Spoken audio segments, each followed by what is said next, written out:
Ναι, Rom 97. Yeah. Μην κρίνεις εσύ αδερφέ τις γιορτινές μέρες τώρα. Θέλω να κάνω το απίθανο για να γίνω ευκαιρία, χωρίς μελαγχολία να δίνω την ευκαιρία μέσα στους ανθρώπους που ζουν με υγεία. Μέσα με τόση απληστία λεφτά δεν έχουμε υγεία. Ναι.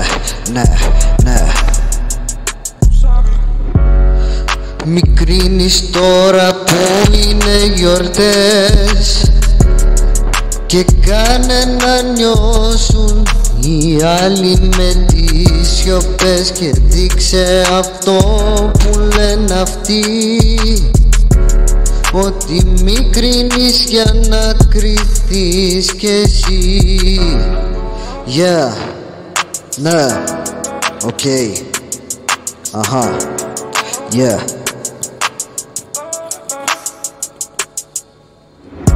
Αυτοί είναι που κρίνουνε ρε αδερφέ, δεν κάνει να δείχνεις μεταφορές. Δείξε αγάπη και κράτα το χθες και δείξε αδιαφορία mon amour. Yeah.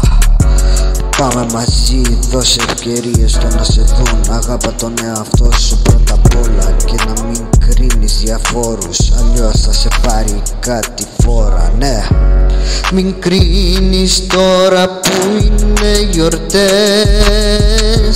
και κάνε να νιώσουν οι άλλοι με τις σιωπές και δείξε αυτό που λένε αυτοί,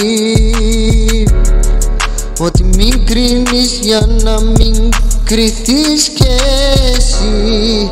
Μην κρίνεις τώρα που είναι γιορτές και κάνε να νιώσουν οι άλλοι με τις σιωπές και δείξε αυτό που λένε αυτοί, ότι μην κρίνεις για να μην κρυθείς κι εσύ.